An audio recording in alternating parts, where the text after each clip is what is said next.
Hi friends, welcome back. तो भाई Maharashtra election breaking, Uddhav Thackeray ahead in race to chair. ये क्या भैया, ये कोई मजाक होगा? कुछ मजाक होगा।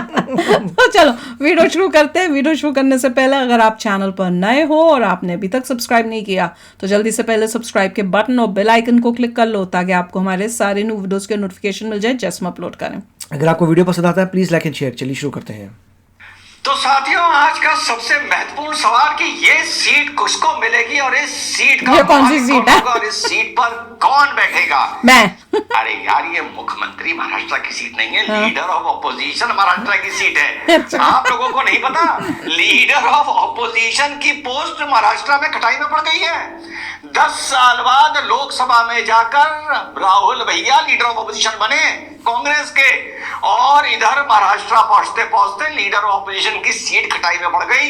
29 सीटें जितनी जरूरी हैं एमवीए के किसी घटक दल को, और उद्धव ठाकरे 29 की तरफ बढ़ रहे हैं, लेकिन बहुत धीरे धीरे बढ़ रहे हैं। तो पूरे देश की निगाहें इस पर होनी चाहिए कि क्या महाराष्ट्र को लीडर ऑफ ऑपोजिशन मिलेगा या नहीं मिलेगा। अच्छा, इनको भी सुन लीजिए जरा, जो किंग मेकर बन रहे थे।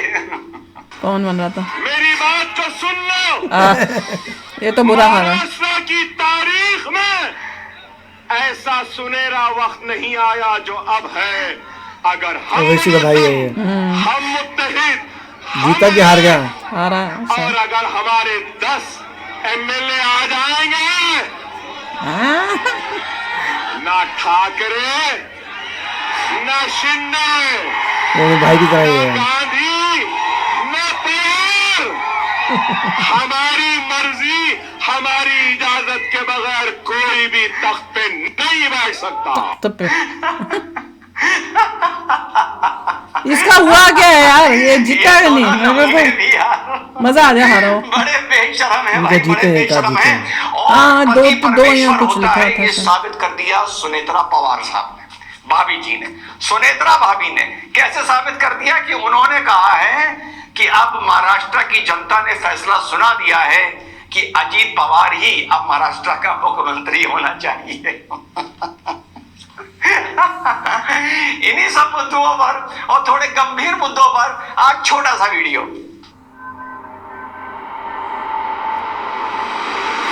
अब राहुल गांधी को लगा होगा झटका।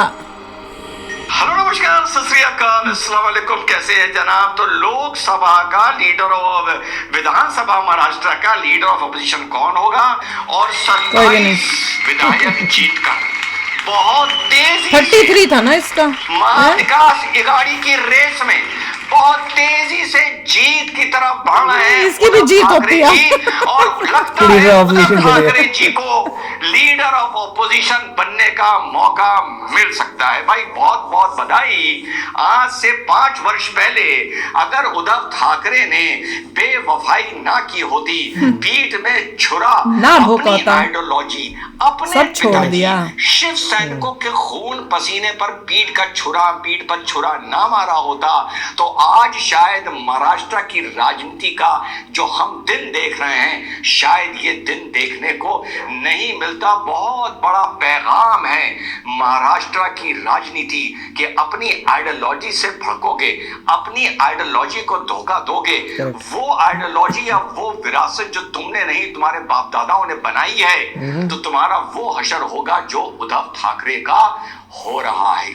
तो आगे बढ़ते हैं। तो लगभग ये 215 महायुति पहुंच चुकी है। 128 30 पर बीजेपी चल रही है, 47 पर चल रहे हैं एकनाथ शिंदे, बहुत अच्छा परफॉर्मेंस है, और 35 पर चल रही है एनसीपी अजीत पवार। जब मैंने अपना विश्लेषण करके बताया था तो मेरा ये कंक्लूजन था कि बीजेपी कांग्रेस को स्वीप करेगी, और एकनाथ शिंदे के साथ जो मूल रूप का मराठी मानुस है जिसने शिवसेना को अपने खून पसीने से खड़ा किया था, वो फाइनली एकनाथ शिंदे के साथ आएगा, ठाकरे नाम के साथ नहीं जाएगा। लेकिन मैंने ये कहा था कि अभी भी जो कोर वोटर है एनसीपी का, वो शरद पवार के साथ जाएगा, अजीत के साथ नहीं जाएगा। यहां पर थोड़ा उल्टा हुआ है कि अब महाराष्ट्र में धरातल पर, कोर्ट की लड़ाई भूल जाइए, एकेडमिक लड़ाई भूल जाइए, धरातल पर यह चीज सामने आ गई है कि असली शिवसेना कौन है और असली एनसीपी कौन है। अच्छी चीज जो मैं बीजेपी के लिए इस नतीजे में देखता हूं कि शिंदे के साथ मिलकर, एकनाथ शिंदे के साथ मिलकर लगभग ये 175 सीटों पर पहुंच रहे हैं। तो शायद आने वाले वक्त में जब सरकार बनेगी तो डेफिनेटली शायद अजीत पवार साथ रहेंगे, लेकिन अजीत पवार साहब आर्म ट्विस्टिंग नहीं कर पाएंगे।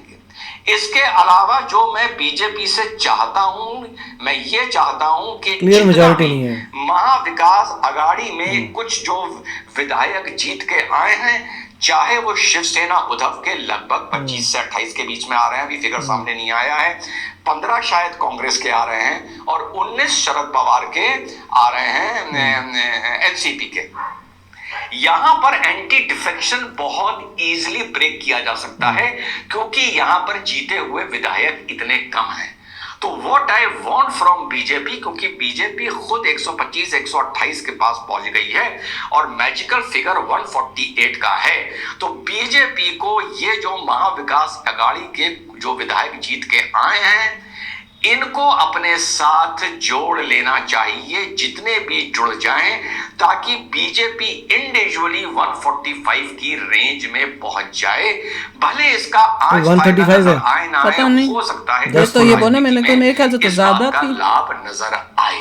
तो एक तो ये मैं चीज आई एम कीपिंग पूरी मेजॉरिटी नहीं मिली है और मैं देख रहा हूं कि क्या ऐसा होगा कि इस लैंडस्लाइड बीजेपी के 77 ऐसा कुछ है। विक्ट्री, हिस्टोरिक विक्ट्री, फिर से देखना पड़ेगा अभी लेटेस्ट क्या है। मैसिव विक्ट्री के बाद जिसका किसी ने भी अनुमान नहीं लगाया था, क्या महाविकास आघाड़ी में फर्दर तोड़ करी जाएगी ताकि आगे जाकर बीजेपी और सुरक्षित महसूस करे और महाविकास आघाड़ी को लीडर ऑफ ऑपोजिशन भी ना मिले। अब बात आती है मुख्यमंत्री कौन बनेगा। यार देखो, बीजेपी का बनेगा। हरियाणा का चुनाव हुआ था और जम्मू एंड कश्मीर का, आप लोग गवाह हो इस बात के, मैंने कहा था हार जीत लगी रहती है, लेकिन मैं कश्मीर के चुनाव पर मोदी जी को ज्यादा बधाई दे रहा हूं। आज मैं ये मॉरल हाई ग्राउंड नहीं ले रहा हूं, मैंने उस दिन भी लिया था कि वहां पर ये आवामी इत्तेहाद पार्टी पीडीपी जमात इस्लामी के जो कुर्ते पाजामे फटे हैं, मेरे लिए वो ज्यादा इंपॉर्टेंट था कि इतिहास में नरेंद्र मोदी और अमित शाह जी ने कश्मीर में ये कर दिखाया कि 370 भी हट गई, उसके बाद चुनाव का बॉयकॉट भी नहीं हुआ, उसके बाद हार्डलाइनर्स चुनाव लड़ने आ गए, उसके बाद हार्डलाइनर्स रिजेक्ट हो गए। झूठ तो नहीं बोल रहा हूं, मैंने बोला था महाराष्ट्र की पॉलिटिक्स में, बीजेपी की पॉलिटिक्स या किसी की पॉलिटिक्स इतना घुस के उसमें इन्वॉल्व नहीं होता हूं। कौन महाराष्ट्र का मुख्यमंत्री बनेगा यार, ये मेरा सब्जेक्ट नहीं है। हमारा था भाई। जितने साल भी एकनाथ शिंदे ने सरकार चलाई है, अच्छी चलाई है, बिना किसी डिस्प्यूट के चलाई है। फडणवीस साहब ने बहुत अच्छा त्याग दिया था, जो अगर उद्धव ने दिया होता, अगर उद्धव ठाकरे ने दिया होता तो आज महाराष्ट्र का इतिहास, राजनीति का कुछ और जो होता। आज ये इतिहास लिखा जा रहा है ये कुछ और वही होता। तो। बहुत अच्छी सरकार चलाई है। मैं उस तरह का कमेंटेटर नहीं हूं कि अब सीएम की कुर्सी बीजेपी को छोड़नी नहीं चाहिए। ओवरऑल एक बात, दो बातें अच्छी हुई हैं। Maharashtra is the financial capital of the country, Mumbai is the financial capital of the country, bag your pardon. अगर जो भी भारत की इकोनॉमी को लेके जो ग्रोथ हो रही है, अगर महाराष्ट्र में महाविकास आघाड़ी आ जाती एक स्टेट में, तो पूरे भारत की जो इकोनॉमिक ग्रोथ हो रही है उसमें कहीं ना कहीं एक ग्रहण लग जाता, करेक्ट, कहीं ना कहीं इसका नुकसान देखने को मिलता। तो महाराष्ट्र का चुनाव जो इतनी मैसिव मेजॉरिटी से महायुति जीत के आई है, पॉलिटिक्स से हटकर ये सोचकर कि वहां का मुख्यमंत्री कौन बनेगा, उप डिप्टी सीएम कौन बनेगा, भाजपा को मुख्यमंत्री की कुर्सी नहीं छोड़नी चाहिए। मैं 2-3 एंगल से इसको देख रहा हूं। नंबर एक बहुत सही चीज यहां मैं गर्व से कह सकता हूं कि जब इस चुनाव में एक दिन फडणवीस साहब की मैंने स्पीच सुनी, आप लोगों ने सुनी होगी, उन्होंने कहा, जब उन्होंने बोला था कि वोट जिहाद की बात कही थी कि हम 2024 में सोते रहे। एक इतना बड़ा नेता, इतनी बड़ी पॉलिटिकल पार्टी को रिप्रेजेंट करने वाला अगर ये बात बोले तो ये वाकई ही 2024 में सोते रहे। और कुछ लोग, कम से कम मैं, 2024 के नतीजे नहीं, चुनाव होने से 6 महीना पहले कितनी बार मैंने मन से अपने बोला है कि यार तुम जनता का नरेटिव नहीं समझ पा रहे हो। मैं यूपी का हूं, मैं यहाँ का नरेटिव समझ रहा हूं। हिंदू समाज जातियों में बट रहा है। वो स्पीच भी सुननी चाहिए कि क्या थी वोट इलेक्शन से पहले की, पर डेफिनेटली हिंदू समाज वोट जातियों में जो बट रहा था वो अब नहीं बट रहा, समझ आ गई है मुझे। महाराष्ट्र में नहीं बट रहा। हाँ, एटलीस्ट थैंक गॉड उनको पता चल गया। हाँ, तो उसको देख के अच्छा लग रहा है। और अब जैसे बता रहे थे, ऑब्वियसली सबसे इम्पोर्टेंट महाराष्ट्र है भैया, मुंबई है। हाँ, एग्जैक्टली। और मुंबई जो है अभी भी आगे जाएगा, थैंक गॉड। तो उससे अब जो है economy of the country, growth of the country जो है और सेफ हो गई है और तेजी से बढ़ेगी। होप तो ये है। बहुत अच्छा है, तो बहुत ही कमाल है।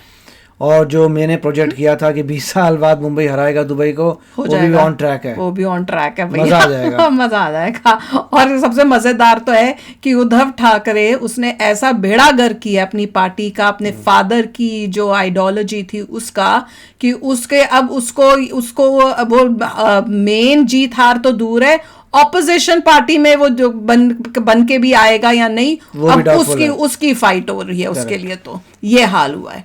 तो चलो यार, आप भी शेयर करना अपने थॉट्स। चलते हैं, मिलेंगे नेक्स्ट वीडियो में बहुत ही जल्द। Till then take care and bye bye. तो अगर आप मेरे इस चैनल पे नए हो तो जल्दी से सब्सक्राइब के बटन को हिट करो और बेल आइकन को क्लिक करो, ताकि आपको मेरा जब नया वीडियो मैं लगाऊं आपको उसके बारे में जल्दी से पता चल जाए।